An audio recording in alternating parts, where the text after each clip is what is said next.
안녕하세요. 불꽃 사다구입니다. 구독, 좋아요, 알람 설정까지 부탁드리겠습니다. 그럼 오늘의 사연 바로 시작하겠습니다. 서울에서 살고 있는 42세의 남성입니다. 저는 5년 전에 아내 때문에 어처구니 없는 일을 당했습니다. 아내가 다른 남자와 바람을 피웠기 때문이었죠. 믿고 사랑했던 아내의 불륜은 충격적인 일이긴 하지만 어찌 보면 제가 원인을 제공한 꼴이 되고 말았어요. 남편인 제가 아내가 바람이 나도록 만들었다는 게 무슨 말도 안 되는 소리냐고 물으실 겁니다. 제가 아내에게 바람을 피워도 좋다고 허락을 했다거나 내연남을 소개해준 건 아니었어요. 어쩌다 보니 아내와 바람이 난 놈과 한 집에서 같이 살게 되었던 겁니다. 하지만 그놈과 아내가 바람이 나서 제게 상상도 못할 충격적인 짓을 저지를 줄은 꿈에도 몰랐습니다. 두 년놈은 바람을 피운 것도 모자라서 제게 잊을 수 없는 상처도 남겨주었어요.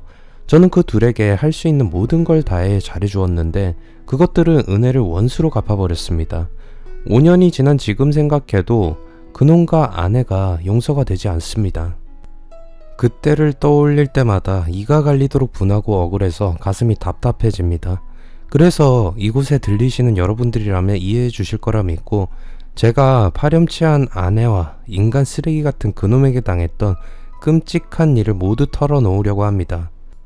저는 부모님이 모두 공무원이신 평범한 집안에서 자라서 무난하게 대학을 졸업했고 꽤나 괜찮은 회사에 취업이 되었어요. 직장 생활을 시작했을 때는 저는 동료들에게 아주 인기가 많았어요. 특히 여직원들은 저를 무척 좋아했습니다. 제가 활달하고 부침성이 좋고 농담도 잘하는 말주변이 좋았기 때문입니다. 대학 선배들도 결혼할 때는 항상 제게 사회를 부탁했고 모임이나 행사가 있을 때 사회는 항상 제 몫이었어요. 그러다 보니 제 주위에는 다른 친구들보다 여자들이 많았습니다. 그래서 저는 마음에 드는 여직원에게 사귀자고 고백을 했는데 그녀는 웃으면서 자기는 이미 애인이 있다는 말을 했어요. 저는 보기 좋게 딱지를 맞았지만 별로 신경 쓰지 않았습니다. 그 여직원 말고도 여자는 차고 넘치도록 많았으니까요.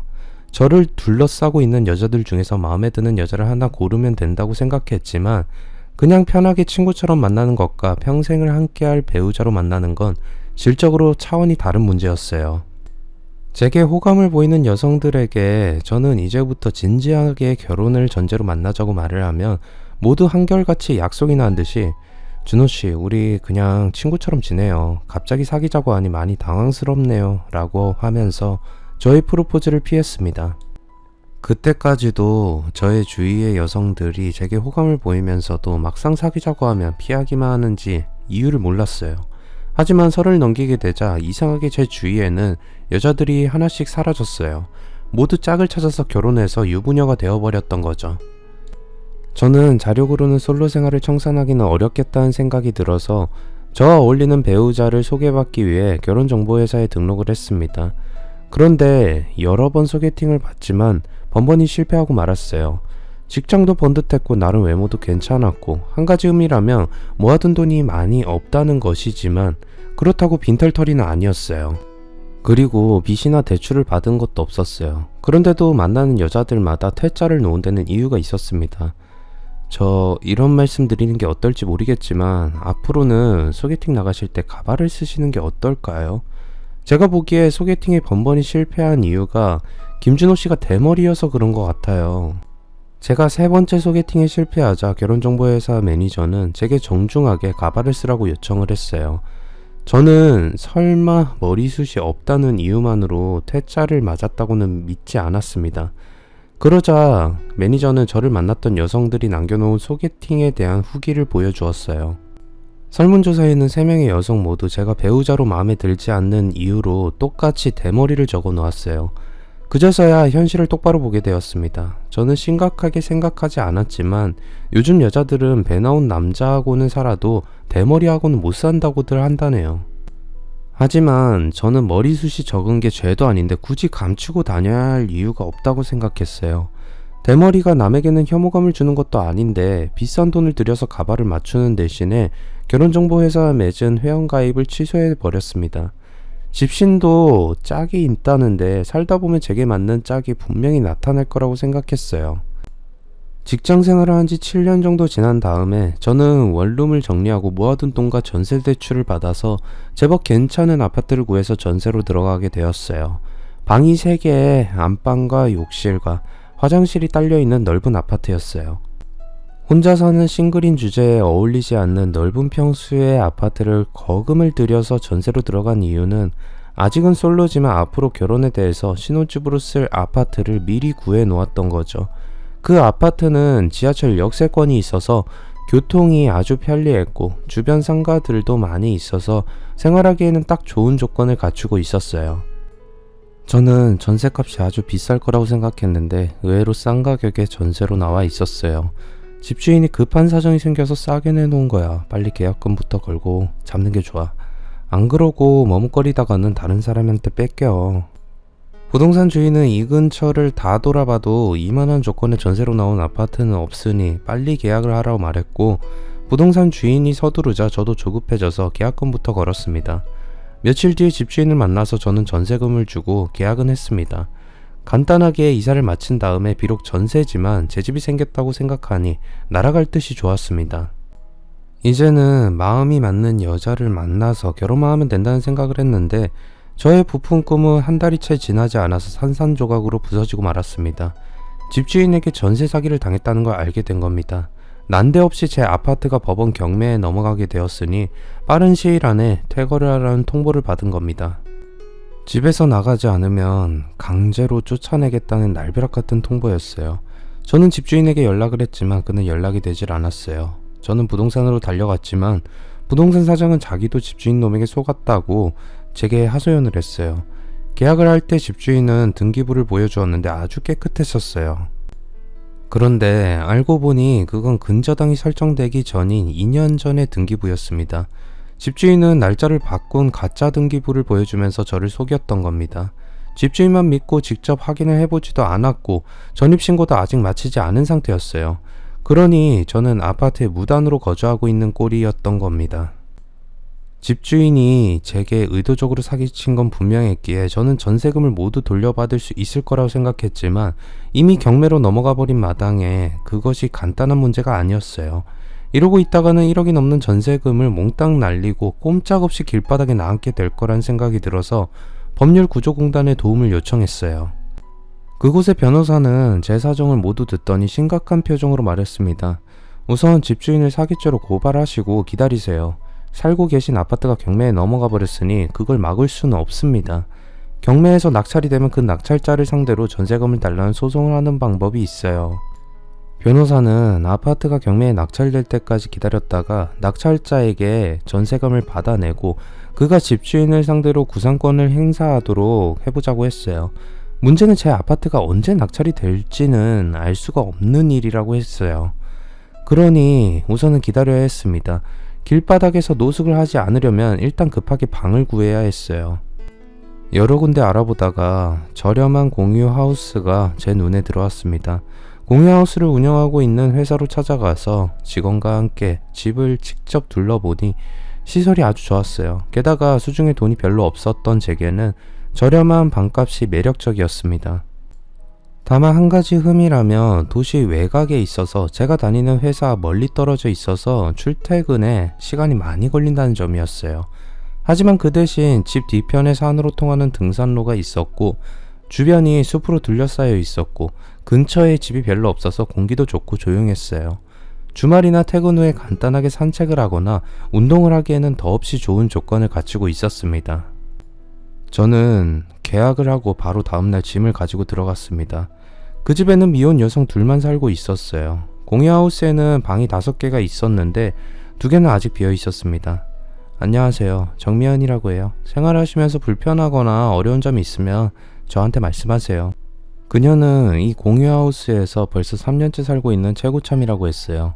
그녀는 한눈에 보기에도 대단한 미인이었어요. 몸매도 아주 늘씬해서 저는 이렇게 아름다운 아가씨와 함께 살게 되다니 정말 행운이라는 생각이 절로 들었습니다. 그녀는 제게 공동공간인 주방을 사용하는 방법과 규칙을 알려주었어요. 이 집은 처음 지을 때부터 공유하우스로 쓸 계획이어서 방마다 화장실과 작은 샤워부스가 딸려 있었습니다. 개인이 사용하는 방은 알아서 청소하시면 되고요. 보름에 한번 집안 대청소를 하는데 그때는 각자 맡은 구역을 청소해 주시면 돼요. 저녁이 되자 또 다른 여성이 퇴근을 하고 집에 왔습니다. 그녀의 이름은 선미라고 했어요. 그녀는 미연이처럼 날씬하지는 않았고 약간 통통한 편이었지만 얼굴은 제법 예쁜 편이었어요. 새로운 식구도 들어왔으니까 저녁은 같이 먹자. 선미가 같이 저녁을 만들어서 먹자고 제안을 했고 저희들은 각자 저녁 재료를 살 약간의 돈을 냈고 선미와 미연이가 장을 봐왔습니다. 저는 요리에는 소질이 없어서 지금까지 대부분 밖에서 사 먹거나 집에서도 라면 정도만 끓여 먹었고 주로 배달 음식으로 끼니를 해결해 왔어요. 그래서 주방에 얼쩡거려 봐야 도움이 되지는 못했지만 두 여성이 저녁을 준비하는데 제가 멀뚱하게 앉아 있을 순 없어서 그녀들의 잔심부름을 해주면서 저녁 준비를 거들었어요.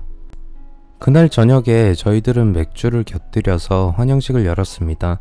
미연이와 선미는 둘 다 내숭이라고는 전혀 없는 활달한 여성들이었어요. 저도 예전부터 말주변이 좋아서 여성들에게 인기를 끌었던 터라 저희들은 저녁을 먹으면서 여러가지 이야기를 쉴 새 없이 했고 얼마 지나지 않아서 마치 오래된 친구처럼 편한 사이가 되었어요. 그녀들은 저를 오빠라고 불렀어요. 선미는 유치원에서 교사로 일하고 있다고 했습니다. 지방에서 고등학교를 졸업하고 서울에 있는 대학의 유아교육과를 졸업한 뒤에 유치원에서 일하기 시작했다고 했어요. 미연이는 요가학원을 운영하고 있다고 했죠. 그녀는 요가뿐만 아니라 폴댄스 강사도 겸하고 있었어요. 그래서 거실에 가정용 폴댄스 봉까지 설치해 놓고 수시로 폴댄스를 연습했습니다. 그런데 그때마다 그녀의 옷차림은 남자인 제가 보기에는 참 민망했어요. 속이 훤히 비치는 타이트한 살색 옷은 그녀의 몸이 가진 곡선미를 그대로 보여주었죠. 퇴근을 하고 집에 들어올 때나 주말에 거실에서 미연이와 마주치면 저는 눈을 둘 곳을 몰라서 눈을 깔고 바닥만 쳐다봐야만 했습니다.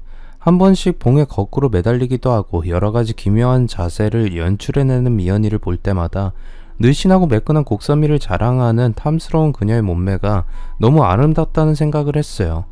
미연이의 부모님은 모두 운동선수였다고 했어요.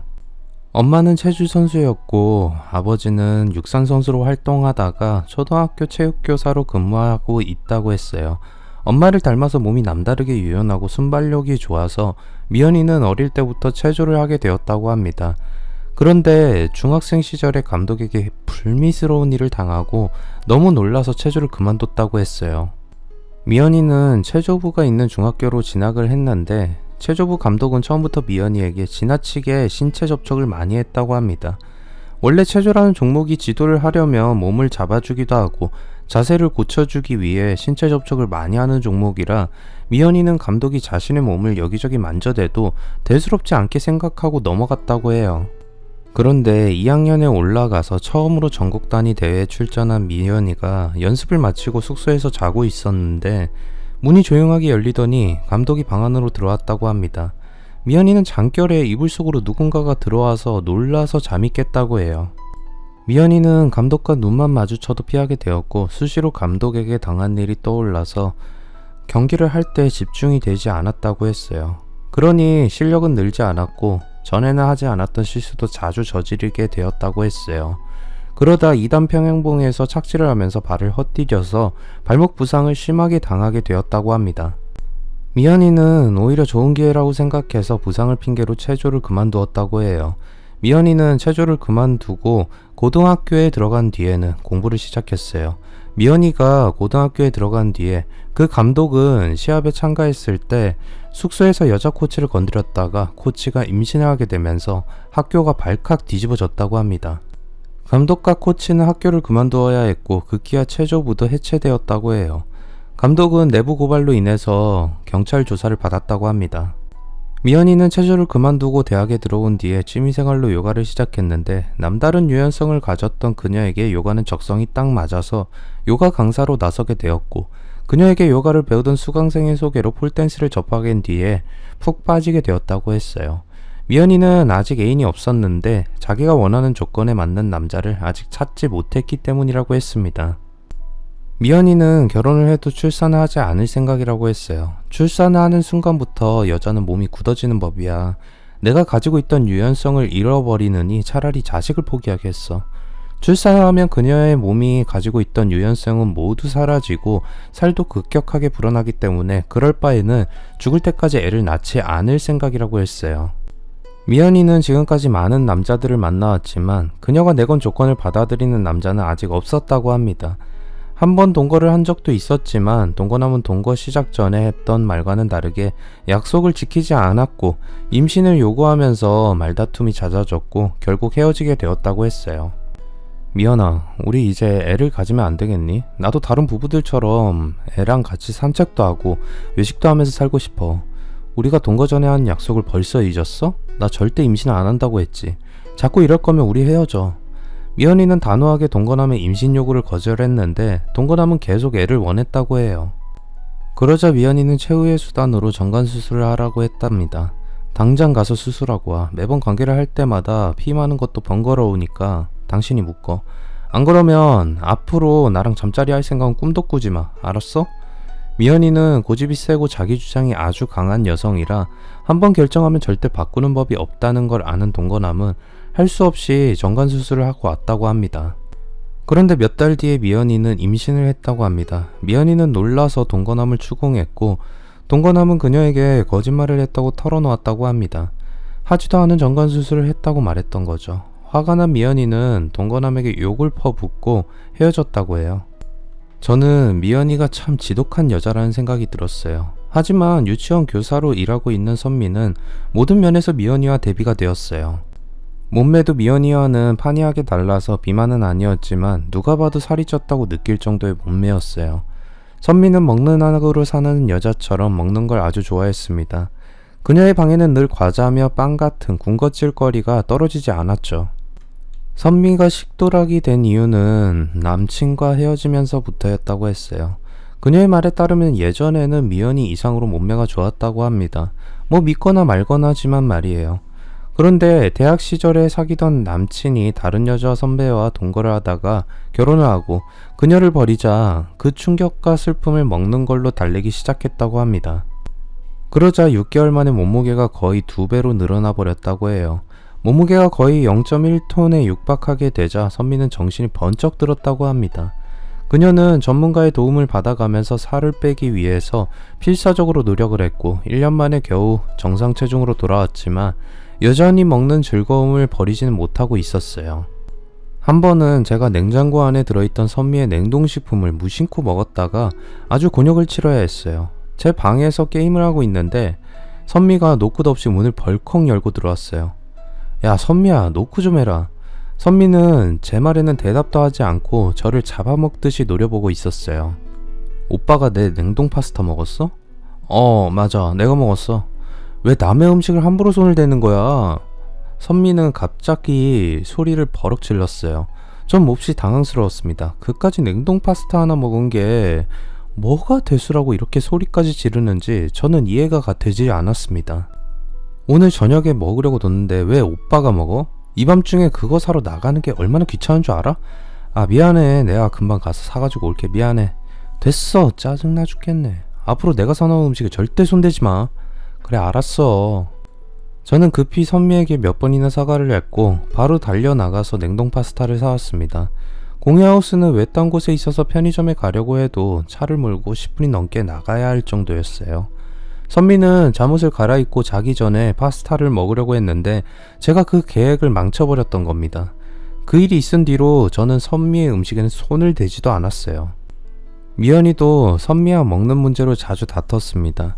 미연이가 선미의 음식을 훔쳐먹은 게 아니라 소식을 하고 일주일 내내 다이어트를 하는 미연이는 선미가 주방에서 풍기는 음식 냄새와 배달 음식대에 아주 예민하고 신경질적인 반응을 보였기 때문이었어요. 언니, 집안에서 음식 냄새 좀 그만 풍겨. 내가 다이어트 하는 거 뻔히 알면서 매일 밤마다 냄새를 풍기면 어떡해. 어휴, 미친년. 어떻게 1년인 12달을 계속 다이어트를 하니? 적당히 좀 해라. 넌 먹어서 살을 좀 찌워야 돼. 거울도 안 보니? 삐쩍 말라가지고 뼈만 남았구만. 언니야말로 거울도 안 봐? 정말 돼지가 따로 없는 몸으로 매일 밤마다 야식까지 처먹어대니 참. 뭐 돼지? 너 말 다 했어? 선미는 발끈해서 미연이에게 소리도 질렀고 미연이도 지지 않고 받아치면서 둘은 말싸움을 벌였습니다. 저는 하루 이틀 보는 꼴이 아니었기에 그냥 가만히 있었어요. 한참 동안 옥신각신하던 둘의 말다툼은 언제나 고집이 세고 말빨에서는 누구에게도 말리지 않는 미연이가 이겼어요. 미연이에게 기가 꺾인 선미는 가급적 밖에서 밥을 먹고 들어오고 집에서는 자기 방에서 들어가서 군것질만 하게 되었어요. 이렇게 싸우는 날도 많았지만 저희들은 한 식구였기에 좋은 일이 있으면 자기 일처럼 기뻐하면서 축하해 주었고 슬프거나 힘든 일이 있으면 따뜻하게 위로를 하면서 다독여 주었습니다. 한 번은 선미가 유치원에서 버릇이 없이 구는 애를 혼내준 적이 있었는데 학부모가 득달같이 달려와서 선미에게 쌍욕을 하면서 뺨을 때렸다고 해요. 니년이 뭔데 감히 우리 귀한 아들을 때려? 너 죽고 싶어서 환장했어? 선미는 큰 소리로 야단이 친 건 맞지만 절대 체벌을 한 적은 없다고 말했지만 학부모는 애가 집에 와서 선미에게 심하게 맞았다고 하면서 펑펑 울었다고 하더랍니다. 선미는 기가 막혔고 억울해서 CCTV를 확인해보자고 했지만 학부모는 원장에게 달려가서 교사들 교육을 이따위로 시키면 교육 당국에 당장 진정을 넣겠다고 협박을 했다고 합니다. 원장도 학부모에게 사과를 했고 선미를 불러서 학부모에게 무릎을 꿇고 잘못을 빌라고 했답니다. 선미는 하지도 않은 일에 대해 용서를 빌 수 없다고 했지만 원장은 만약 그러지 않으면 해고하겠다고 했답니다. 선미는 치욕스러웠지만 팔짱을 끼고 자기를 비웃으며 쳐다보는 학부모에게 무릎을 꿇고 사과를 했다고 했어요. 선미는 집에 오자 억울하고 분해서 눈물을 흘렸고 미연이와 저는 선미에게 위로주를 사주었어요. 매일같이 다이어트를 핑계로 술을 입에 대지 않던 미연이도 그날은 취하도록 술을 마셨습니다. 언니, 세상 사는 게 다 그런 거야. 힘이 없으면 그저 납작 엎드리고 살아야 밥이라도 먹는 법이야. 더러운 세상, 오늘은 실컷 마시고 다 잊어버리자. 그날 밖으로 나가서 식당에서 술을 마셨고 저는 대리기사를 불러서 취한 미연이와 선미를 집으로 데리고 왔어요. 집에 오자 선미는 피곤해서 먼저 들어가서 자겠다고 했어요. 그런데 미연이는 술을 더 마시자고 했어요. 오빠, 우리 한 잔 더 하자. 내가 방에 선물 받은 고급 양주가 한 병 있거든. 오늘 그거 다 마셔버리자. 미연이는 비틀거리면서 방으로 가더니 정말 양주를 가지고 나왔어요. 저희들은 거실에 앉아서 치즈를 안주 삼아서 새벽까지 양주 한 병을 비웠습니다. 마침 주말이었기에 출근 걱정이 없어서 미연이와 저는 수시로 건배를 외치면서 엉망으로 취해버렸어요. 양주가 바닥을 드러냈을 때 미연이는 탁자에 엎어져서 잠이 들어 있었어요. 저는 엉망으로 취한 미연이를 북축해서 방에 눕혀주고 나오려는데 갑자기 미연이가 제 손을 잡고 끌어당겼습니다. 저는 엉겁결에 미연이의 몸 위로 엎어지게 되었고 제가 일어서려고 하는데 미연이는 저를 꽉 껴안았어요. 그냥 이대로 있어. 오빠 조금만 안고 있어줘. 미연이가 저를 끌어안자 저는 몸에서 힘이 쭉 빠지는 걸 느꼈고 눈앞에 보이는 미연이의 입술에 입을 맞췄습니다.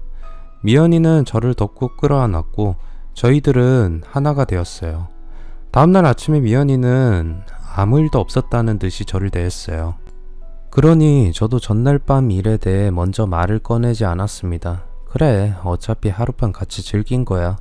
어쩌면 미연이는 기억 못할지도 몰라. 이렇게 생각하고 저도 머릿속에서 그날 밤의 일을 지워버렸습니다. 얼마 뒤에 법률구조공단에서 연락이 왔습니다. 1년 만에 제가 집주인에게 준 전세금을 돌려받을 수 있다고 연락이 온 겁니다. 아주 반가운 소식이었어요. 미연이와 선미도 잘 됐다고 축하해 주었어요. 몇 가지 절차를 거치고 저는 전세금을 돌려받았지만 계속 공유하우스에 살기로 했어요. 미연이와 선미와 정이 들어서 그녀들이 여동생처럼 여겨졌기 때문입니다. 얼마 후에 저희들 집에 남자가 하나 더 들어오면서 여자 둘 남자 둘 기묘한 동거가 시작이 되었어요. 새로 들어온 신입은 약간 독특한 성격이었어요. 우선 외모부터 머리는 항상 젤을 발라서 쫙 붙이고 넘겼어요. 약간 올드한 헤어스타일이었는데 이상하게 그에게는 잘 어울렸습니다. 그는 직업이 유명 호텔 레스토랑에서 소믈리에로 활동하고 있다고 했어요. 와인 감별사라는 직업은 아주 생소했는데 그는 자기가 와인 감별사가 된 특별한 이유를 말해주었어요. 그는 어릴 때부터 냄새에 아주 민감했다고 합니다. 그래서 별명이 개코였다고 해요. 그러다 대학을 다닐 때 행사장에서 눈을 가리고 와인 종류를 맞추는 게임에 참가했다가 우승을 했다고 합니다.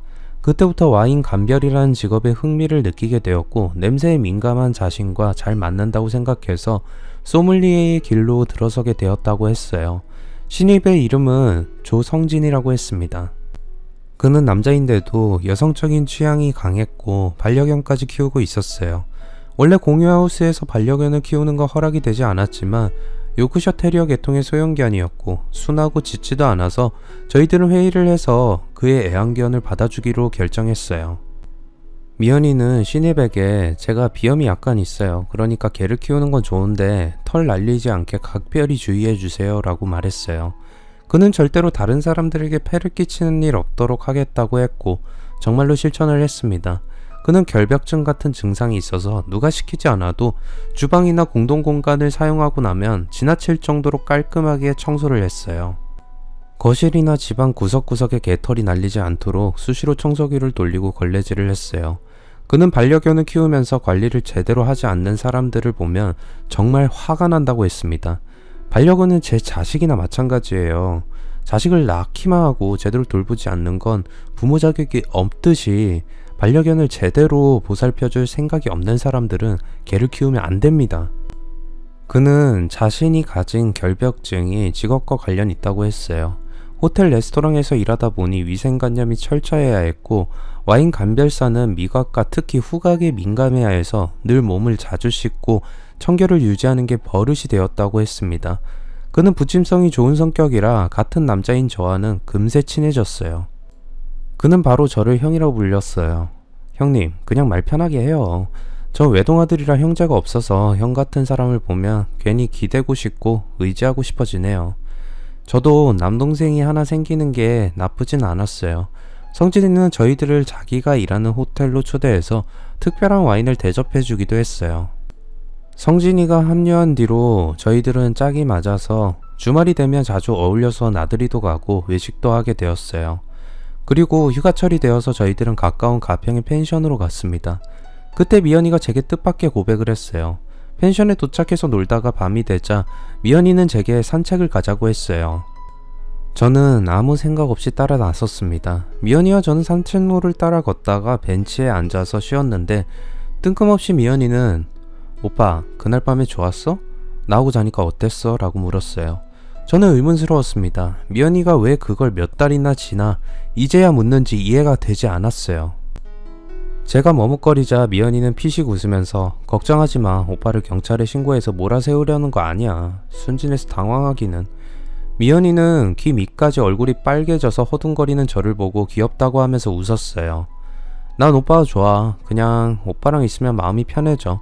이런 게 사랑이라고 생각해. 그러니까 우리 사귀자. 설마 오빠는 나 싫어하는 거 아니지? 저는 손을 내저으면서 급히 대답했어요. 아니야. 나도 사실 예전부터 너 좋아하고 있었어. 그런데 왜 고백도 안 하고 가만히 있었던 거야? 그게 말이야. 내가 머리숱이 좀 부족하잖아. 그래서 너한테 고백을 못 했던 거야. 저는 그 전에 여러 여자들에게서 대머리라는 이유로 차였던 기억이 있어서 미연이 같은 몸매 좋은 미인에게 감히 접근할 생각을 못하고 있었어요. 저는 며칠 동안이나 고민을 해봤습니다. 결혼한 부부가 자식을 가지는 건 너무나 당연한 일이었지만 요즘은 평생 결혼을 하지 않고 혼자 사는 사람들도 많은데 자식이 없어도 상관이 없다는 생각도 들었어요. 그래서 저는 자식보다는 아내를 얻는 것으로 마음을 굳혔습니다. 저와 미연이는 공유하우스를 나와서 집을 구해서 살기로 했어요. 아내와 제가 부부가 된 다음에 성진이와 선미도 애인 사이가 되었습니다. 전부터 둘의 사이가 심상치 않다는 느낌은 가지고 있었는데 둘은 결국 커플이 되었습니다. 저는 괜찮은 아파트를 하나 샀고 저희들은 그냥 간단하게 혼인신고만 하고 동거를 시작했어요. 처음 몇 달간은 누구나 그렇듯이 매일이 꿈같은 달콤한 신혼생활을 즐겼습니다. 서로 얼굴만 보고 있기만 해도 저절로 웃음이 나올 정도로 저희들은 서로를 깊이 사랑했습니다. 그런데 몇 달이 지나자 미연이는 자주 돈 문제로 힘들어했어요. 아휴, 이번 달도 적자네. 월세도 내야 하는데 큰일이네. 미연이가 운영하던 요가 학원에 수강생들이 계속 줄어들어서 학원 운영이 계속 힘들어진다고 했어요. 수입이 줄어들더니 이제는 월세도 맞추지 못할 마이너스 상태로 돌아서 버렸다고 했어요. 그때마다 저는 미연이에게 돈을 빌려주었어요. 말은 빌려주는 것이었지만 부부 사이라서 그냥 주는 거나 마찬가지였어요. 아내도 처음에는 제게 미안하다고 하면서 형편이 풀리면 꼭 갚아주겠다고 했습니다. 나는 부부 사이라도 돈 문제는 확실히 해야 한다고 생각해. 지금은 내가 형편이 안 좋아서 당신 신세를 지지만 곧 좋아질 거야. 그러면 다 갚아줄 거니까 걱정하지 마. 난 그런 걱정 안 해. 부부는 경제 공동체라고 하잖아. 당신 돈이 내 돈이고 내 돈이 당신 돈이야. 그러니까 당신도 힘들면 속으로 끙끙 앓지 말고 언제든지 나한테 말해. 알았어. 정말 고마워. 저는 사랑하는 아내가 돈 문제로 한숨을 짓는 건 볼 수가 없었어요. 제가 갑부도 아니었고 여윳돈이 엄청 많은 건 아니었지만 적어도 아내의 고민을 해결해 줄 정도의 능력은 되었어요. 그런데 얼마 후에 아내가 예전과는 다르게 아주 심각한 표정으로 제게 1억을 빌려달라는 말을 했어요. 저는 깜짝 놀라서 갑자기 그렇게 큰 돈이 왜 필요한지 물었어요. 그러자 아내는 눈물부터 글썽거렸습니다. 여보, 내가 사기를 당했지 뭐야. 어떡해. 아내는 지인에게 사기를 당해서 수천만 원의 빚을 지게 되었고 요가 학원도 날릴 판이라고 했어요. 아내의 학원에 다니던 수강생 중에 사업을 하는 중년의 여성이 있었는데 그 여성이 아내에게 자기 사업에 투자 좀 해달라고 하더랍니다. 아내는 아무리 수강생의 부탁이라고 해도 돈 문제로 엮이고 싶진 않아서 망설였는데 다른 수강생들도 바람을 넣었다고 했어요. 원장님, 저 언니가 어떤 사업을 하는지 잘 모르시죠? 아주 대박, 끝내주는 사업이니까 투자하세요. 저도 5천 넣었다가 몇 달 만에 1,000만 원 벌었잖아요. 그 말에 아내는 마음이 끌리기 시작했다고 합니다. 실제로 돈을 벌었다는 사람까지 있었으니 아내는 그녀에게 어떤 사업을 하고 있는지 얼마를 투자하면 되는지 구체적으로 물어보았다고 했어요. 그녀는 자기 사업을 설명해 주었는데 간단하게 말하면 환치기를 한다는 것이었어요. 환율이 다른 여러 나라의 계좌를 만들어 놓고 조직적으로 돈을 넣고 빼면서 시세 차익을 노리는 게 그녀의 사업이라고 했답니다. 아내는 놀라서 어머, 그런 거 불법 아닌가요? 라고 물었는데 그녀는 펄쩍 뛰면서 아니라고 했답니다. 무슨 소리야, 이게 불법이면 내가 벌써 잡혀 들어갔지. 이렇게 멀쩡하겠어? 다 합법적인 방법으로 하는 거야. 자금만 꽂아주면 돈을 불리는 건 내가 알아서 할 테니까 아무 걱정하지 마. 그녀는 자기와 같이 일하는 사람들이 모두 그 분야에서는 전문가들이라서 절대 손해볼 일은 없다고 장담했다고 해요. 그리고 아내에게 투자를 해서 엄청난 수익을 본 사람들이 돈다발을 찍어서 올린 많은 인증샷들을 아내에게 보여주면서 결정적으로 마음을 흔들었다고 합니다. 아내는 모두가 하나같이 적게는 몇백만 원에서 많게는 수천만 원의 수익을 올렸다고 커뮤니티에 자랑을 하자 마음의 결정을 내렸다고 해요. 아내는 적자만 거듭되는 학원 때문에 걱정이었는데 이번 기회에 확실히 떼돈을 벌어볼 생각으로 가능한 방법을 모두 동원해서 1억이 넘는 돈을 대출을 받았다고 합니다. 처음에 아내는 그렇게 무리해가면서 큰 돈을 투자할 생각은 없었는데 그녀는 이 사업은 돈 놓고 돈 먹기야. 많이 넣을수록 많이 가져가는 법이야. 그러니까 1억 정도 질러. 그러면 몇 달 뒤에는 3천만 원은 확실하게 벌게 해줄 테니까. 아내는 그녀의 꼬임에 넘어가서 1억을 질러버렸던 겁니다. 하지만 결과는 참담하게 끝이 났어요. 그녀는 아내에게서 돈을 받은 다음에 학원에도 나오지 않고 종적을 감춰버렸다고 해요. 그녀가 아내에게 했던 말은 전부 거짓말이었습니다. 애초에 환치기 같은 건 하지도 않았던 거죠. 그녀는 요가 학원에 등록을 할 때부터 아내의 돈을 노렸던 겁니다. 그래서 돈이 많은 사업가 행세를 하고 다녔고 아내에게 바람을 넣어줄 동업자들도 몇 명 학원에 등록을 시켜서 그녀의 사업에 확실한 수익을 보장해주는 거라고 아내를 부추겼던 겁니다. 아내에게 돈을 받자 그 바람잡이들도 같이 사라져버렸다고 해요. 대출을 갚지 못하면 학원을 날리게 될 판이라고 하소연하면서 펑펑 울었어요. 저는 그런 말도 안 되는 소리를 믿고 거액을 선뜻 투자한 아내가 바보 같다는 생각이 들어서 한심했지만 이미 엎질러진 물이었어요. 저는 아내를 위해서 1억을 내주었습니다. 그 돈은 제가 아파트 전세로 얻었다가 집주인에게 사기를 당할 뻔하고 다시 돌려받은 돈이었죠. 저는 그 돈으로 아내와 같이 살 아파트를 마련할까도 생각해 보았지만 사람 일이란 어떻게 될지 모르기에 현금으로 가지고 있었습니다. 그리고 아파트는 대출과 따로 모아놓은 돈을 합쳐서 마련했어요. 아내는 제게 생명의 은인이라고 말하면서 고마워했어요. 그런데 얼마 지나지 않아서 저는 아내가 숨기고 있던 끔찍한 비밀을 알게 되었습니다. 저희 부부는 공유하우스를 나온 다음에도 성진이와 선미 부부를 자주 만났습니다. 이제는 서로 커플이 되었으니 더 편하고 자유롭게 만나게 되었던 겁니다. 최소한 한 달에 2번은 만나서 식사도 하고 가끔씩 교회로 같이 드라이브도 갔는데 몇 달 전부터 성진이와 연락이 끊어졌어요. 그러다 선미가 제게 연락을 해서 중요하게 할 말이 있으니 만나자고 했어요. 저도 몇 달 동안 연락이 끊어진 이유가 궁금해서 선미를 만났습니다. 그런데 선미는 정말 충격적인 말을 들려주었어요. 선미는 성진이와 이혼하고 헤어졌다고 했어요. 그 이유는 성진이가 바람을 피웠기 때문인데 그 상대가 어처구니 없게도 제 아내였습니다. 오빠, 그 년놈들 인간도 아니야. 어떻게 이런 말도 안 되는 짓을 저지를 수가 있어. 선미는 분을 참지 못하고 몸을 부들부들 떨었습니다. 선미는 결혼을 한 뒤에야 성진이의 실체를 알게 되었다고 했습니다. 소믈리에라는 건 모두 거짓말이었어요. 성진이는 알고 보니 백수건달이었다고 해요. 그가 처음에 공유하우스에 와서 저희들을 호텔 레스토랑으로 초대했던 것도 사실은 그 호텔 레스토랑에서 일하는 고등학교 선배에게 부탁해서 소믈리에인 척을 했다는 겁니다. 선미는 속아서 결혼한 게 어이가 없었지만 이제 결혼을 했으니 지금부터라도 직장을 구해서 일을 하라고 했지만 성진이는 코웃음만 쳤다고 합니다. 뼈 빠지게 일해봐야 얼마나 번다고 그래. 조금만 기다려봐. 내가 돈을 왕창 벌어올 테니까. 성진이는 생활비를 주기는커녕 빈둥거리면서 선미에게서 용돈을 받아갔다고 합니다.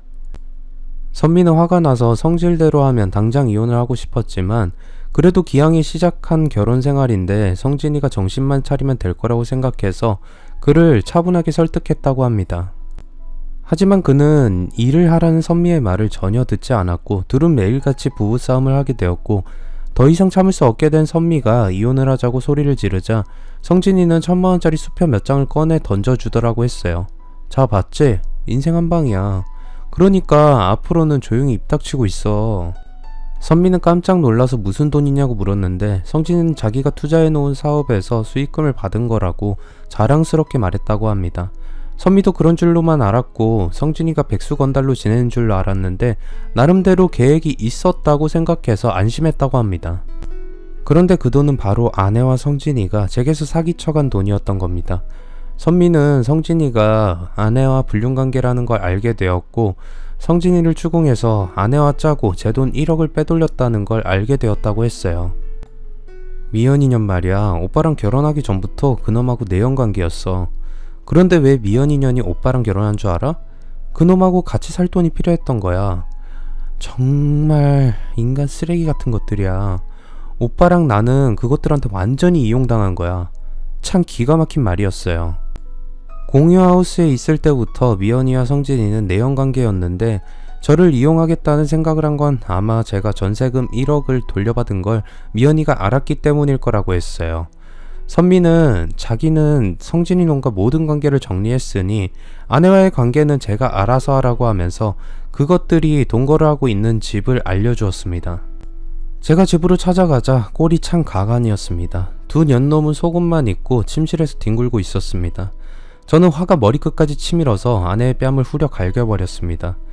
네가 나를 속이고 바람이 나서 내 돈을 사기쳐? 내가 널 가만히 둘 것 같아?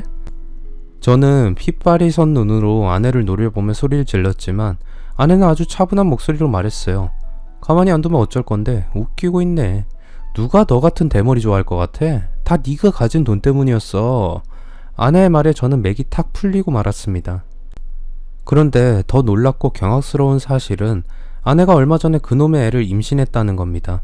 제가 그것들이 바람을 피운다는 걸 몰랐다면 아내와 성진이 놈은 아내가 배가 불러오기 전에 도망을 쳤습니다. 저는 파렴치하고 뻔뻔스러운 두 년놈의 얼굴을 보는 게 역겨워서 이혼소송을 했습니다. 하지만 제가 아내에게서 위자료로 돌려받을 수 있었던 건 얼마 되지 않았습니다. 그것들은 이미 1억 중에 많은 돈을 생활비와 유흥비로 탕진해버린 뒤였어요. 저는 마지막 방법으로 전처와 성진이 놈을 사기죄로 경찰에 고발했습니다. 그렇게까지 하고 싶진 않았지만 두 년놈은 저를 아주 우습게 알고 있어서 세상을 어떻게 살아야 하는지 확실하게 가르쳐줘야 한다고 생각했습니다. 경찰에 구속된 뒤에야 아내는 잘못했다고 빌면서 용서해달라고 했어요. 여보, 우리가 같이 살았던 정을 생각해서라도 고발은 취하해줘. 내가 여기에서 나가면 당신도 꼭 갚을게. 더구나 나는 지금 홀몸이 아니잖아. 여보, 제발. 하지만 전처를 용서할지 말지는 제가 판단할 문제가 아니라 법정에서 판단해야 할 문제가 되었어요. 이렇게 처참하고 어이없이 저의 결혼 생활은 끝이 나고 말았습니다. 아내와 이혼한 후 몇 년 동안 저는 아내에게 배신당했던 충격에서 벗어나려고 미친듯이 일만 했습니다. 그러다 작년부터 가발을 맞춰서 쓰기 시작했어요. 머리숱이 없는 대머리가 죄는 아니었지만 세상은 혼자 사는 게 아니었기에 다른 여성들 취향도 시선도 고려해줘야 한다는 쪽으로 생각이 바뀌게 되었어요. 얼마 전에는 재혼을 전문으로 하는 결혼정보회사에 등록을 했고 여성을 소개받았습니다. 저와 같은 40대의 그 여성은 카페를 운영하고 있다고 했어요. 남편과는 3년 전에 사별을 했다고 합니다. 그녀는 초등학생 아들을 혼자 키우면서 재혼 상대를 찾고 있다고 했어요. 그녀는 제가 마음에 드는 눈치였어요. 가발만 쓰면 저도 웬만한 남자와 비교해서 절대 빠지지 않는 외모였고 딸린 자식도 없으니 재혼 상대로는 좋은 조건이었죠. 저도 그녀의 성격이나 외모가 마음에 들어서 앞으로 진지하게 만나면서 재혼을 생각해 보려고 합니다. 실패는 성공의 어머니란 말처럼 한번 결혼해서 처참하게 실패하고 나니 세상이 똑바로 보이게 되었어요. 지금은 살았던 세월은 앞으로 남은 인생을 멋지게 살기 위한 연습이었다고 생각하고 더 열심히 살아가려고 합니다. 두 번째 사연입니다. 서울에서 살고 있는 40세의 여성입니다. 저는 결혼 후에 저를 무시하고 구박하는 시댁 식구들의 횡포를 견디지 못하고 이혼을 하고 혼자가 되었습니다. 시댁 식구들이 저를 무시했던 건 저희 집안이 돈이 없고 가난한 것 때문이었지만 가장 결정적인 이유는 바로 아버지 때문이었어요. 제 아버지는 왼쪽 다리가 없는 장애인이셨어요. 태어날 때부터 선천적인 문제가 있었던 건 아니었습니다. 예기치 못한 사고 때문에 한쪽 다리를 잃으시고 장애인이 되셨죠. 그래서 시댁 식구들은 가난한 장애인의 딸인 저를 눈에 가시처럼 여기면서 심하게 무시했고 틈만 나면 못살게 굴면서 달달 볶아댔습니다. 매일같이 인간적인 모멸감과 수모를 당하면서도 저는 가정만은 끝까지 지켜보려고 억울하고 분해서 흐르는 눈물을 삼키면서 참고 또 참았습니다. 하지만 저도 인간인지라 남편이 제게 저지른 추악한 짓거리에 도저히 참지 못하고 분노가 폭발해서 시댁 식구들과는 영원히 갈라서기로 작정을 하게 되었어요.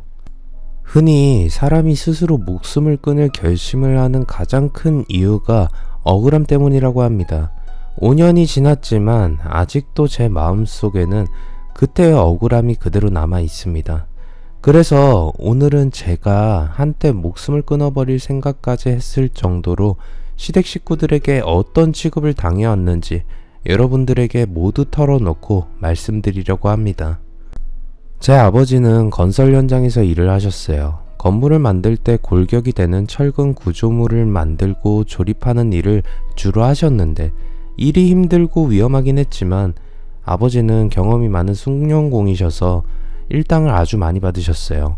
엄마도 집에서 놀지 않고 틈틈이 동네 아줌마들과 같이 여러 가지 부업을 하면서 적은 돈이지만 살림에 보태셨어요. 그래서 저는 어린 시절에 집이 가난하다는 생각은 전혀 하지 않고 지냈어요.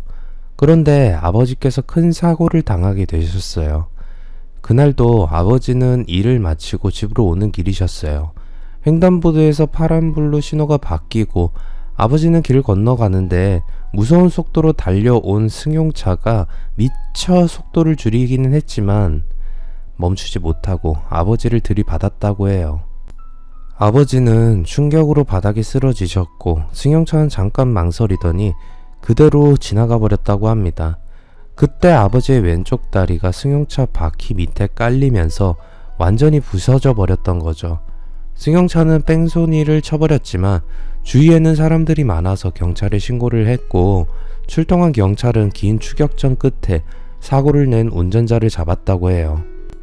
그 사람이 사고를 내고도 도망을 친 이유는 음주운전이었기 때문이었다고 합니다. 지금 같으면 음주의 뺑소니까지 저질렀으니 피해자와 합의 여부와 관계없이 바로 구속이 되었겠지만 그 당시에는 경찰들은 가해자인 운전자에게 아버지가 사망하지 않았으니 합의만 잘하면 구속은 안 될 수 있다고 했답니다. 나중에 알고 보니 그 운전자는 제법 규모가 큰 회사를 운영하고 있는 사장이라고 했어요. 아마 그 사장은 여러 군데 손을 썼던 것 같았어요. 병원으로 실려간 아버지는 의사에게서 참담한 말을 듣게 되었습니다. 왼쪽 다리 뼈들이 여러 조각으로 부서지는 손상을 입어서 절단을 하지 않으면 안 된다고 했답니다. 아버지와 엄마는 하늘이 무너지는 것 같은 절망감을 느꼈다고 합니다. 그때 사고를 낸 사장이 찾아와서 합의를 해달라고 했답니다. 아버지와 엄마는 어림도 없다고 버텼지만 사장은 합의금으로 엄청난 돈과 치료비 일체를 주겠다고 했어요. 사장이 제시한 합의금은 아버지와 엄마의 마음을 흔들기에 충분한 액수였죠. 그래서 아버지는 사장이 내민 합의 각서에 사인을 해주었고 성금으로 50만 원을 받았다고 합니다. 사장은 나머지 돈은 절차가 마무리되면 주겠다고 했지만 사장은 약속을 지키지 않았어요. 다리를 절단하고 치료를 받은 아버지는 사장이 합의금을 가지고 찾아오기를 기다렸지만 사장은 끝내 나타나지 않았다고 합니다. 병원에서도 빨리 치료비를 내고 퇴원하라고 재촉을 해서 아버지는 가진 돈을 모두 털어서 병원비를 내고 퇴원을 했다고 합니다. 경찰을 통해서 아버지는 자기가 써준 합의 각서로 사장은 어떤 처벌도 받지 않고 풀려났다는 걸 알게 된 아버지는 사장에게 속았다는 걸 알게 되었고 그 사장의 회사로 찾아갔다고 합니다. 사장님, 각서대로 합의금을 주세요. 병원비를 내느라 돈을 전부 써서 전 거지나 마찬가지예요. 만약 사장님이 합의금을 주지 않으면 사기죄로 고발할 겁니다. 아버지는 소리를 지르면서 사장에게 따졌지만 사장은 고발을 하겠다는 아버지를 비웃었다고 합니다. 뭐?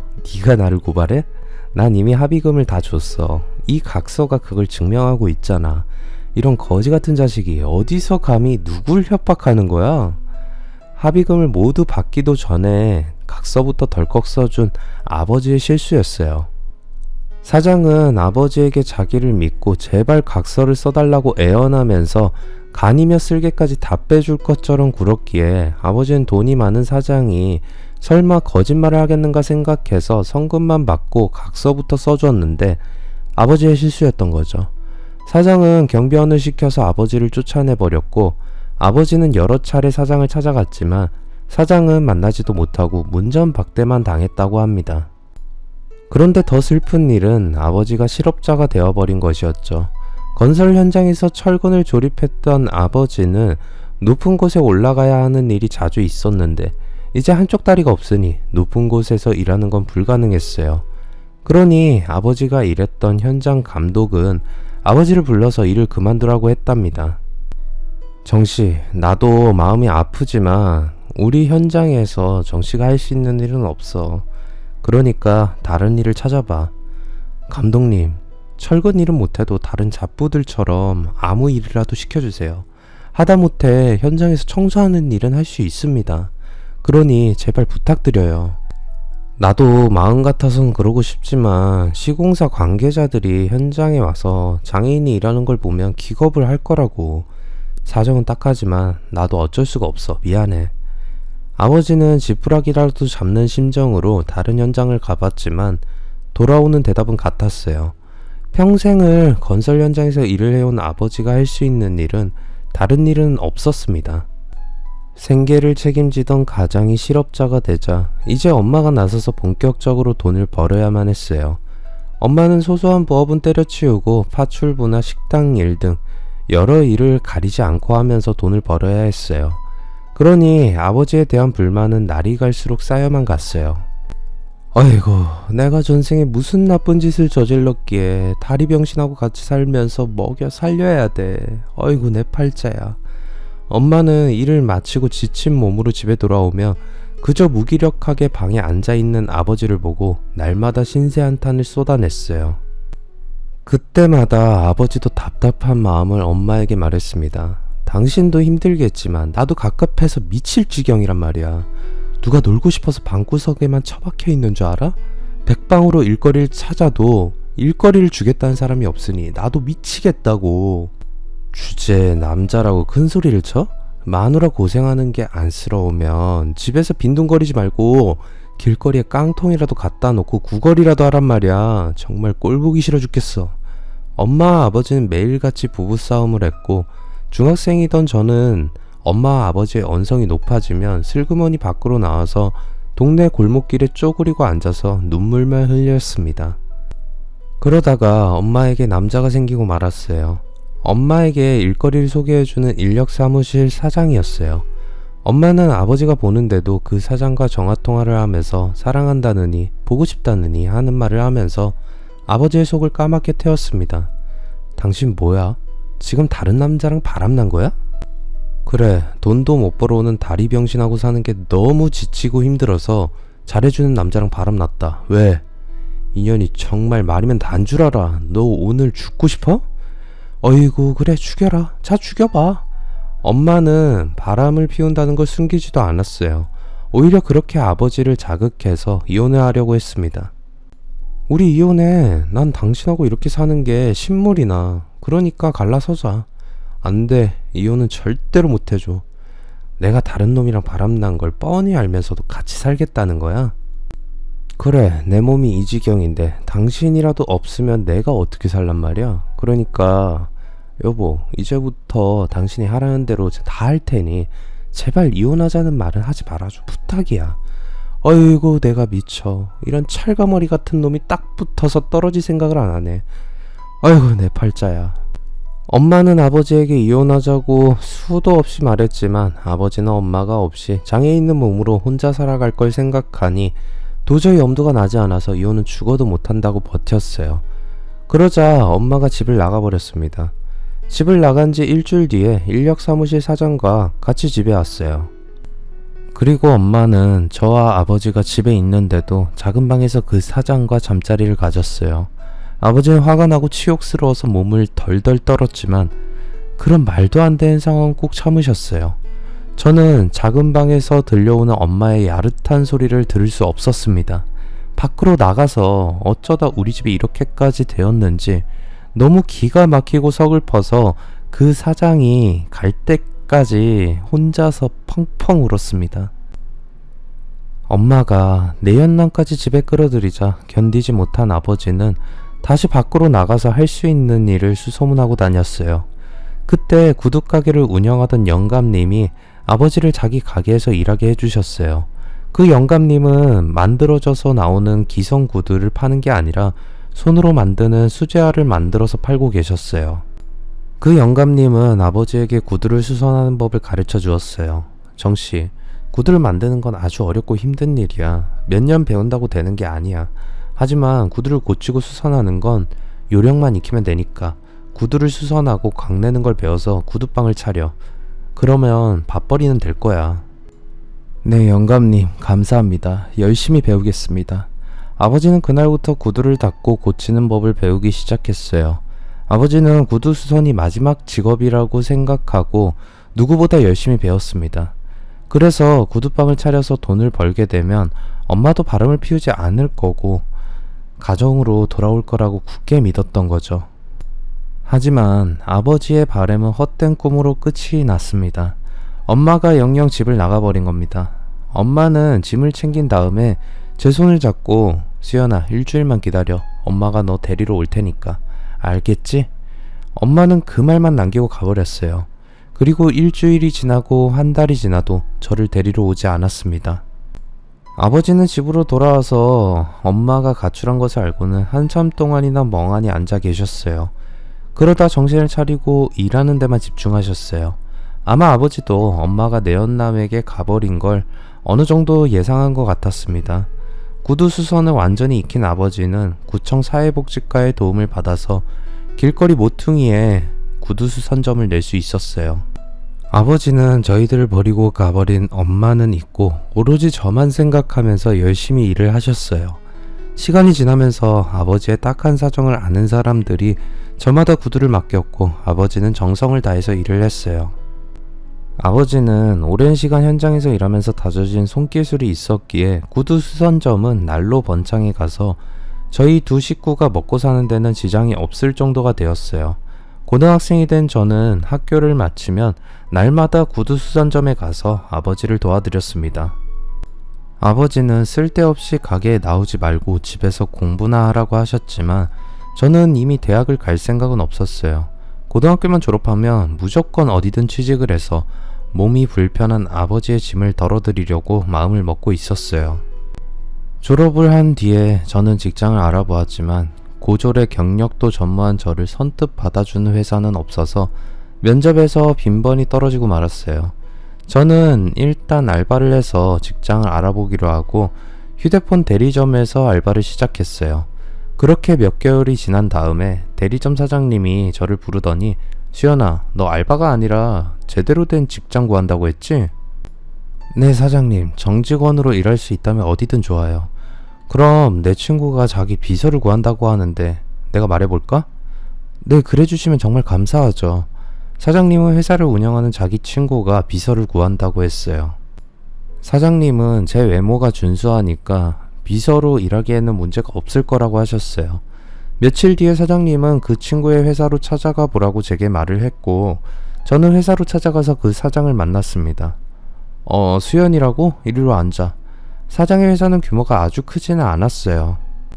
비서로 일을 해도 엄청나게 바쁠 것 같진 않다는 생각이 들었습니다. 사장은 간단하게 몇 가지 형식적인 질문만 하고 제 몸을 위아래로 훑어보더니 합격이라고 말했어요. 좋아, 내일부터 출근해. 전 너무 쉽게 합격이 된 게 오히려 이상했어요. 하지만 사장이 제시한 근무 조건은 알바를 하는 것과는 비교가 안 되는 수준이었기에 전 정말 다행이란 생각을 하고 다음 날부터 비서로 근무를 하기 시작했습니다. 말이 사장의 비서이지 거의 격리나 마찬가지인 일이었어요. 손님들이 오면 차를 내주고 여러가지 경비나 지출에 대한 영수증을 처리하는 간단한 일이었기에 일은 아주 편했어요. 그런데 얼마 후에 사장이 저를 비서로 뽑은 진짜 이유를 알게 되었어요. 월말이 되어서 정산과 세금 신고에 필요한 서류를 정리를 마치자 같이 저녁을 먹자고 말했어요. 사장은 저녁을 먹으면서 계속 제게 술을 권했고 저는 어쩔 수 없이 사장이 주는 술을 받아 마셔야 했어요. 그리고 치기가 올라올 때쯤에 사장은 제게 같이 자자고 했어요. 비록 술에 취했지만 저는 몸을 함부로 굴리면서 아무 남자와 잠자리를 같이 하는 스타일이 아니었기에 사장에게 딱 부러지게 말했어요. 사장님이 원하시면 같이 잘 수도 있어요. 하지만 저는 혼절순결주의자는 아니에요. 그렇다고 자유연애주의자도 아니에요. 사장님이 절 좋아해서 관계를 가지고 싶다면 거절하진 않을게요. 하지만 그냥 저를 하룻밤 데리고 놀 생각이라면 여기서 그만두세요. 사장은 제 말을 듣고 멈칫하더니 저를 좋아한다고 말했어요. 나도 여러 여자들과 난잡하게 관계를 맺는 스타일은 아니야. 수연이가 마음에 드니까 같이 자자고 하는 거야. 지금 그 말 책임질 수 있어요? 물론이야. 수연아, 나를 믿고 같이 자자. 좋아요. 그럼 우리 오늘부터 사귀는 거예요? 저는 사장과 연인 사이가 되는 걸 다짐받고 그날 밤을 모텔에서 보냈습니다. 전 사장이 술이 깨고 나면 오리발을 내밀면 어쩌나 걱정을 했지만 사장은 다음 날부터 저를 연인으로 생각하고 대해주었어요. 몇 달간 연애를 하면서 저희들의 관계는 깊어져 갔고 저희들은 결혼을 약속하게 되었어요. 남편은 제게 친정에 대해서 물었어요. 이제는 내가 장인어른하고 장모님한테 인사드릴 때가 된 것 같아. 우리 언제 갈까? 저는 남편의 말에 엄마는 다른 남자와 바람이 나서 집을 나갔다고 사실대로 말했지만 아버지에 대해서는 차마 솔직하게 말할 수가 없었어요. 그래서 아버지가 작은 구두 매장을 운영하고 있다고 둘러댔고 장애인이란 말은 아예 하지 않았습니다. 어차피 곧 드러날 일이었지만 저는 아직 남편에게 모든 걸 말해줄 준비가 되어 있지 않았어요. 회사를 운영하는 부잣집 아들인 남편과 저는 형편이 기울여도 너무 기울었기 때문입니다. 저는 넌지시 남편의 속마음을 떠보았어요. 우리 집은 아주 가난해. 당신 집안하고는 비교가 안 될 정도로 돈이 없어. 그래도 괜찮아? 그게 무슨 상관이야. 결혼은 돈을 보고 하는 게 아니야. 나는 당신이 좋아서 결혼을 하겠다고 마음 먹었어. 그러니까 당신 집안에 돈이 있든 없든 상관없어. 저는 남편의 말을 믿었고 남편을 데리고 아버지가 운영하는 구두방으로 갔습니다. 아버지를 본 남편은 말과는 달리 표정이 심각하게 굳어졌어요. 아버지도 남편의 표정이 달라지는 걸 보고 풀이 죽어서 고개를 숙이셨어요. 남편은 아버지가 장애인이란 사실에 충격을 받았고 컨테이너 가건물인 구두방을 보고 실망을 한 것 같았어요. 아마 남편은 구두 매장이라고 하면 당연히 백화점 안에 입점해 있는 매장이거나 제법 번듯한 가게를 떠올렸지 길거리 구석의 가건물일 거라고는 생각을 못했던 것 같았어요. 저희들은 어색하게 인사를 마치고 구두방을 나왔고 남편은 여전히 굳어진 표정으로 말이 없었어요. 전 남편을 데리고 근처 카페로 갔고 솔직한 생각을 물었어요. 당신 솔직하게 말해. 생각보다 우리 집이 너무 가난하지? 솔직히 이 정도일 거라고는 생각 못했어. 저는 남편에게 결심하고 말했어요. 당신이 생각했던 거랑 우리 집안 형편이 너무 다르다면 지금이라도 우리 헤어져. 난 괜찮아.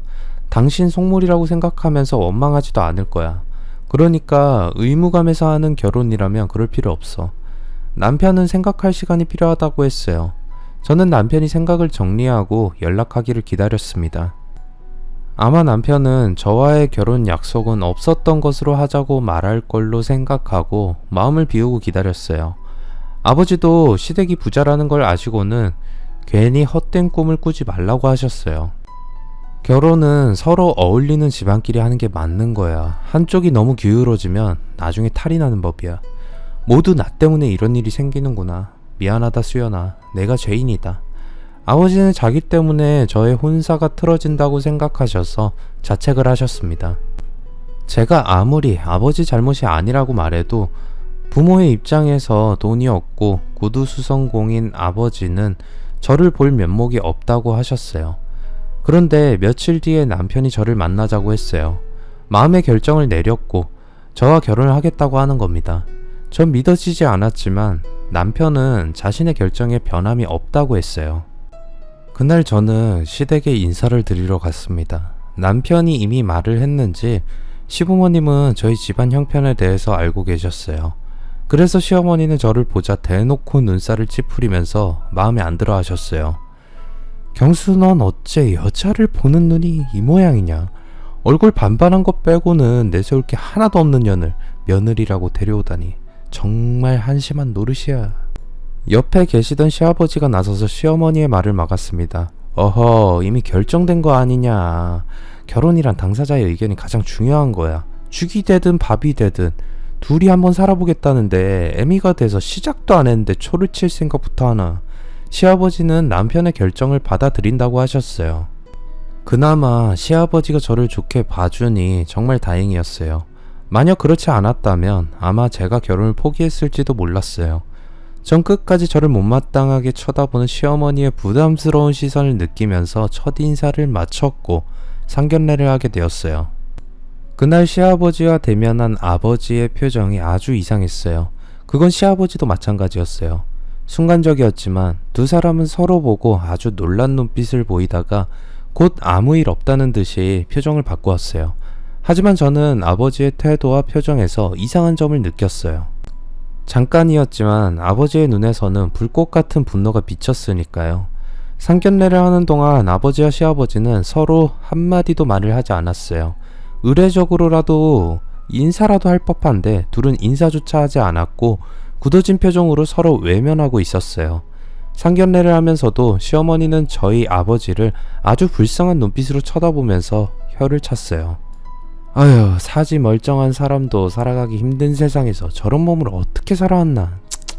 시어머니의 말은 아버지를 딱하게 여겨서 위해주는 말처럼 들렸지만 정작 그 말은 듣는 당사자 입장에서는 아주 기분이 나쁜 값싼 동정이었고 무시였어요. 상견례를 마친 다음에는 저는 집으로 와서 아버지에게 무슨 일인지 물었어요. 아빠, 왜 시아버지하고 말도 안 하고 외면하고 있었어? 그게 그냥 바깥 사돈이 부담스러워서 그랬어. 정말이야? 무슨 일이 있는 건 아니고? 그래, 아무 일도 없어. 내가 괜히 분위기를 망쳤나 보구나. 아버지는 이렇게 말하면서 애써 웃었지만 저는 아버지의 표정에서 다시 한번 불꽃 같은 분노를 보았습니다. 그렇지만 아버지가 아무 일 아니라고 하니 전 더 이상 묻지는 않았어요.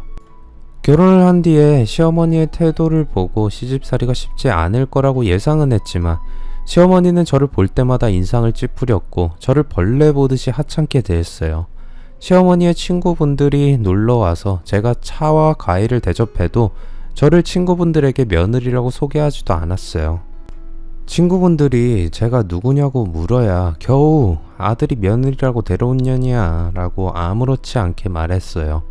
친구분들이 저를 칭찬해도 시어머니는 발끈해서 저에 대한 험담을 늘어놓았습니다. 네 며느리 인상이 아주 복스럽고 참하다. 얘 웃기지마. 기집이 얼굴만 반반하면 되는 줄 알아? 아주 거지 같은 집안에서 굴러먹다가 들어왔는데 내가 미치겠다. 며느리 집안이 그렇게 돈이 없어? 돈이 없는 정도가 아니라 완전히 거지라니까. 제 아버지는 다리병신에 구두수선이나 한다니까. 어머나 정말이니? 네가 복장이 터질만도 하겠네. 경수는 왜 저런 년을 데리고 왔대? 내노라 하는 집안의 여자들도 줄을 설 텐데. 그러니까 내가 환장할 노릇 아니겠어. 시어머니와 친구들은 제가 주방에 있는데도 들으라는 듯이 저를 무시하고 깔보면서 수다를 떨었어요. 저를 무시하는 건 얼마든지 참을 수 있었지만 시어머니는 말끝마다 아버지의 다리가 병신이라고 해서 제 가슴에 불을 질렀어요. 시어머니는 제가 하는 일마다 참견을 하면서 구박을 했어요. 얘, 이걸 청소라고 해놓은 거니? 어떻게 넌 뭐든지 대충대충 건성으로 해. 당장 깨끗하게 다시 청소해. 얘, 빨래통에 빨래가 가득 들어있는데 뭘 하느라고 빨래도 안 하고 있어. 게을러 터져가지고. 아이고, 이걸 찌개라고 끓인 거냐? 바보도 너보다는 낫겠다. 전부 갖다 버리고 새로 끓여. 이런 구박이 거의 매일 이어졌어요. 그러다 보니 저는 시어머니가 저를 부르기만 해도 가슴이 철렁 내려앉을 정도로 노이로제에 걸릴 지경이 되었어요. 그래서 견디다 못한 저는 따로 분가를 해서 살자고 말했어요. 당신도 알겠지만 어머님이 나를 너무 마음에 안 들어 하셔. 우리 따로 나가서 살면 안 돼? 나도 그러고 싶지만 엄마가 허락을 안 해주니 방법이 없어. 이제 결혼한 지 1년도 안 되었는데 나가서 살겠다고 하면 엄마가 분명히 화를 낼 거야. 남편의 말은 그대로 들어맞았어요. 시어머니는 남편이 분가를 하고 싶은데 허락해달라고 하자 불같이 화를 내면서 저를 불렀어요. 네가 나가서 살자고 경수한테 말했니? 아, 네 어머님. 왜? 내가 꼴보기 싫어서 그러는 거지? 아니에요. 그런 게 아니에요 어머님. 아니긴 뭐가 아니야. 니년의 시커먼 속을 내가 모를 줄 알아? 경수 꼬셔서 분가한 다음에는 경수가 가지고 있는 돈을 네 마음대로 다리병신 친정아버지한테 퍼주려고 하는 거잖아. 억장이 무너지는 시어머니의 말에 저도 참을 수가 없었어요. 어머니, 말이 너무 지나치네요. 저희 집이 아무리 가난해도 사돈을 이런 식으로 무시하는 건 아주 무례한 행동이에요. 그리고 앞으로 제 아버지 다리병신이라 부르지 않으셨으면 합니다. 뭐야? 다리병신을 병신이라고 부르지 뭐라고 부르냐? 병신님이라고 할까? 시어머니의 비아냥거리는 말투에 저는 참을 수 없을 정도로 화가 나서 뚜껑이 확 열려버리고 말았습니다. 그동안 참고 또 참았던 서러움까지 폭발하면서 소리를 지르고 말았어요. 당신 정말 막대 먹었어. 인간이 어떻게 이 정도로 심보가 고약할 수가 있어? 그래, 우리 아버지 장애인이다. 그러는 당신은 내세울 게 뭐가 있어? 술집 마담이나 하면서 아무 남자한테나 몸을 주면서 살아온 주제 어디서 큰 소리를 쳐? 저는 시어머니가 술집 마담 출신이라는 말을 남편에게서 들었어요. 시아버지는 본처와 사별한 뒤에 알고 지내던 마담이던 시어머니와 관계가 더욱 깊어졌고 결국 재혼을 하게 되었다고 했어요. 시어머니에게 술집 마담이란 경력은 숨기고 싶은 부끄러운 것이었는데 제가 그것을 건드리자 시어머니도 눈에서 불꽃이 튀고 화가 치밀어서 온몸을 떨었어요. 뭐? 너 말 다 했어? 시어머니는 제 머리채를 잡더니 욕을 하면서 흔들어댔어요. 이런 미친년이 어디서 감히 시애미한테 대들어? 그래, 오늘 술집 마담이나 하던 년한테 한번 죽어봐라 이 못된 년아. 시어머니는 이성을 잃고 제 머리채를 잡아 흔들고 뺨을 때렸어요. 전 미친듯이 날뛰는 시어머니의 폭력을 온몸으로 받아주며 견뎌야 했습니다. 그때 마침 퇴근한 시아버지와 남편이 달려와서 말렸기에 망정이지 그렇지 않았다면 전 시어머니에게 맞아 죽었을지도 모르는 일이었어요.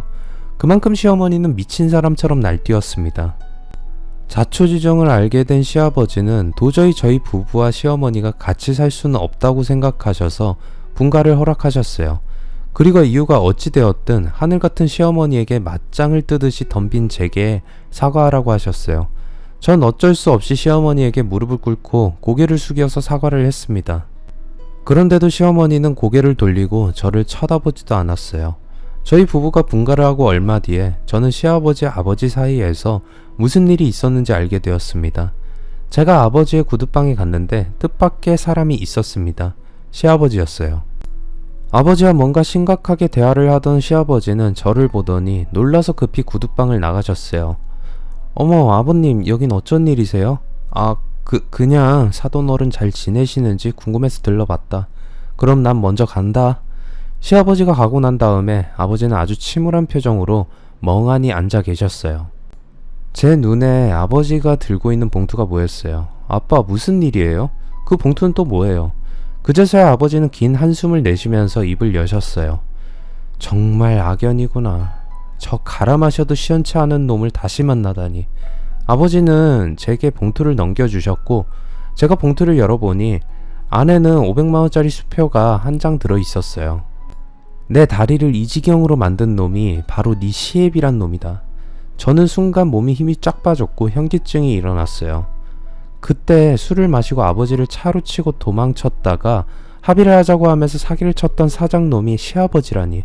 그래서 상견례에서 아버지와 시아버지 표정이 좋지 않았던 겁니다. 제가 결혼한 다음에 아버지와 있었던 과거 일이 마음이 걸렸던 시아버지가 찾아와서 돈을 주면서 모두 잊자고 했다는 겁니다. 사람을 장애인으로 만들어 놓고 겨우 500만원 주고 마무리 짓자고 하다니. 더구나 20년이 훨씬 지나서 말이에요. 정말 파렴치한 인간이었어요. 아빠, 왜 진작 말을 안 했어? 그러면 난 이 결혼 안 했을 텐데 왜 말을 안 했어? 나 혼자 입 다물고 가만히 있으면 너는 부잣집에 시집가서 잘 살 줄 알았다. 그날 당장 그놈의 멱살을 틀어쥐고 따귀를 날리고 싶은 걸 억지로 참았어. 다 너를 위해서다. 나하고는 원수지간이지만 너한테는 시아버지지 아니냐.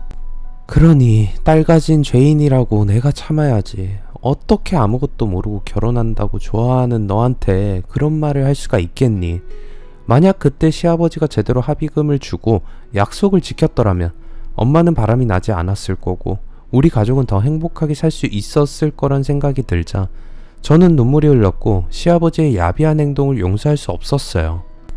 아버지는 행여라도 이상한 생각하지 말고 그저 모른 척하고 살라고 신신당부를 했어요. 시연아, 다 지나간 일이다.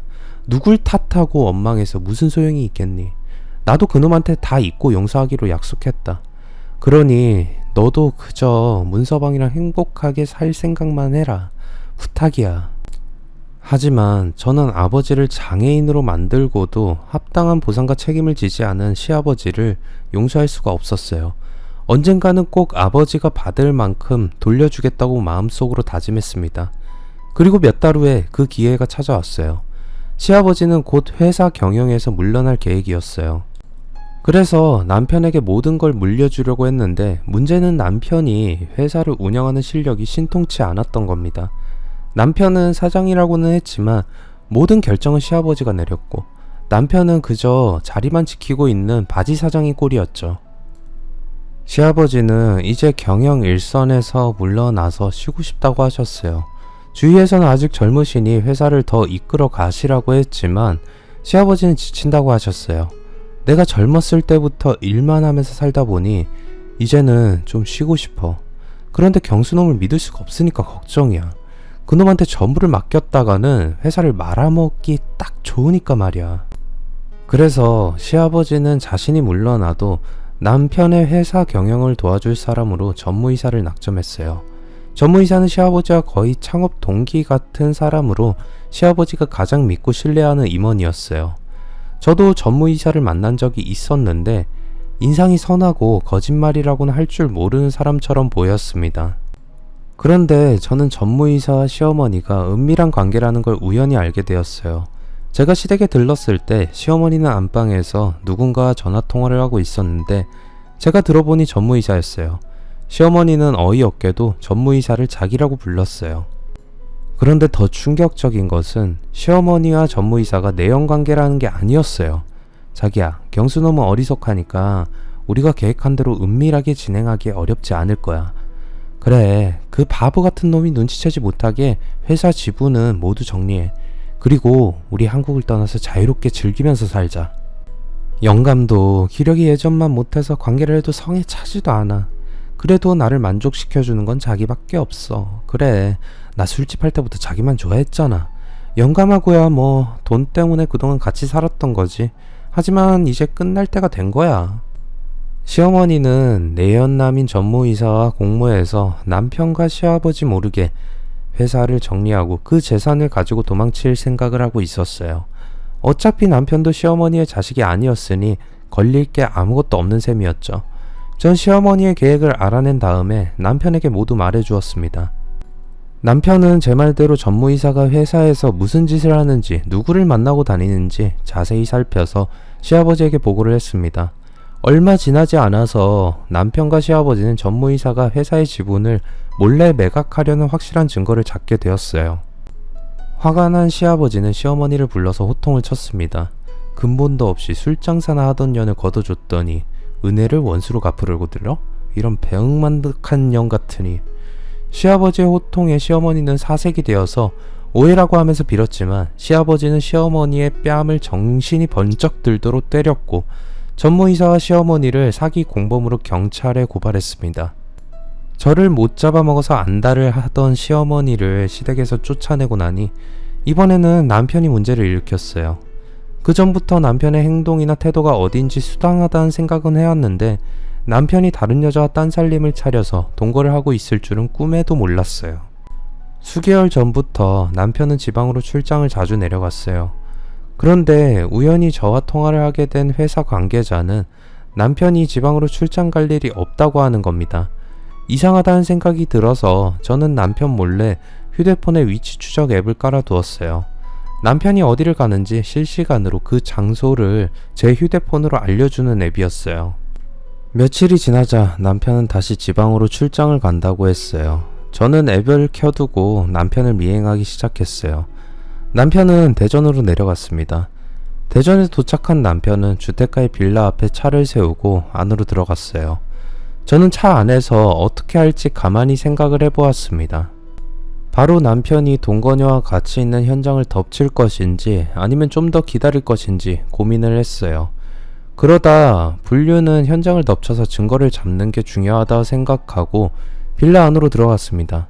우선 남편의 동거녀가 어디에 사는지 알아내야 했습니다. 그런데 생각보다 쉽게 남편의 내연녀가 누구인지 알 수 있었어요. 별 생각 없이 우편함을 살피던 중에 저는 눈에 익은 이름을 보게 되었어요. 정은지. 동명이인일 수도 있지만 그녀는 남편의 비서였어요. 저는 남편과 결혼하면서 비서를 그만두었고 남편은 새로운 비서를 채용했어요. 한 달 동안 인수인계를 위해서 저는 그녀와 같이 근무를 했어요. 그런데 그녀가 비서를 그만두어서 새로운 비서를 뽑아야 되겠다는 말을 몇 달 전에 들었던 기억이 났어요. 아마 그때부터 정은지 그녀과 남편은 이곳에 빌라를 구해놓고 동거를 해왔던 것 같았어요. 이제 사실을 확인할 차례였어요. 저는 정은지가 사는 3층으로 올라갔습니다. 현관문 앞에 서자 이상하게 긴장이 되고 심장이 요동치기 시작했어요. 초인종을 누르자 아니나 다를까 정은지가 스포츠 브라 핫팬티만 입은 차림으로 문을 열어주었어요. 정은지씨 오랜만이야? 근데 이렇게 다시 만나다니 참 유감이네. 저를 본 정은지는 놀라서 입이 벌어졌어요. 저는 바로 그녀를 밀치고 집 안으로 들어갔습니다. 안방문을 거칠게 열어 젖혔는데 남편은 보이지 않았어요. 남편은 화장실에도 없었어요. 분명히 빌라 안으로 들어간 것을 확인했는데 남편이 보이지 않는 겁니다. 그러자 당황해서 어쩔 줄 몰라 하던 정은지가 제게 당당하게 나왔어요. 아니 사모님, 지금 뭐 하시는 거예요? 설마 제가 사장님이랑 바람났다고 의심하는 건가요? 정말 웃겨서. 사장님은 여기 없어요. 그러니까 주거침입으로 신고하기 전에 당장 나가요. 이제 상황은 역전이 되어서 제가 당황스러워졌어요. 저는 안방의 장롱 속까지 뒤져보았지만 남편을 찾을 수 없었습니다. 정은지는 저를 몰아세우면서 뜬금없이 쳐들어와서 무슨 행패를 부리는 거냐고 욕을 했어요.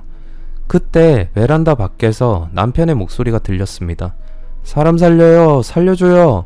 제가 달려가 보자 어이없게도 팬티만 입은 남편이 베란다 밖에 대롱대롱 매달려 있는 거예요. 제가 들이닥치자 급히 베란다 밖으로 나가서 매달려서 제가 현장을 잡는데 허탕치고 돌아가기를 기다렸던 겁니다. 그런데 이제 팔에 힘이 빠져서 살려달라고 소리를 지르고 있었던 거죠. 아무리 사람이 미워도 살려는 놓아야 했기에 저와 정은지는 남편에게 손을 내밀었어요. 그때 제 손을 잡으려던 남편이 그만 밑으로 떨어지고 말았습니다. 쿵 하는 소리가 들렸는데 다행히 남편은 주차된 자동차 위로 떨어져서 죽지는 않았어요. 병원으로 옮겨진 남편은 다리가 골절되었다고 했어요.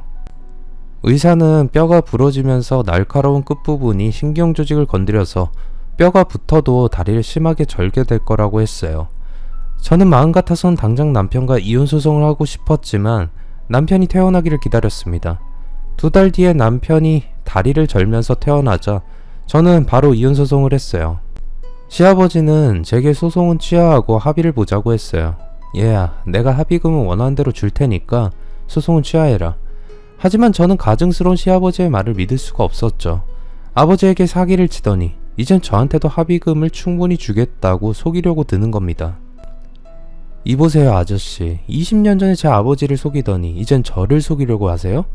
당신 정말 구제불능이야. 저는 시아버지가 아버지에게 준 봉투에서 수표를 꺼내서 그의 얼굴에 던져버렸습니다. 제 말을 들은 시아버지는 얼굴에 흑빛으로 변해서 고개를 숙였어요. 저는 소송을 끝까지 밀어붙였고 위자료를 모두 받아낼 수 있었습니다.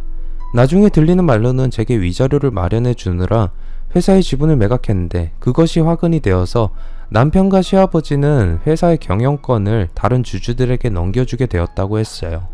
저는 남편에게서 받은 위자료로 아버지에게 번듯한 가게를 차려주었습니다. 제법 넓은 매장을 인수해서 고급지게 인테리어를 하고 직원도 한 명 뽑아서 몸이 불편한 아버지를 돕도록 했어요. 저는 2년 전에 몸이 불편한 아버지를 잘 이해하는 마음이 따뜻한 남자를 만나서 재혼을 했습니다. 장애인 복지사로 일하는 남편은 부모님이 모두 몸이 불편한 장애인이라 저와 아버지를 누구보다 잘 이해해 주었어요. 그는 아버지에게 착한 사이가 제게는 믿음직한 남편이 되어 주었어요. 아버지는 이제 과거의 가슴 아픈 일은 모두 잊고 아늑한 자신만의 매장에서 열심히 고객들이 맡기고 간 구두를 오늘도 수선하고 계십니다. 긴 글 읽어주셔서 감사합니다. 구독, 좋아요, 알람 설정 부탁드립니다.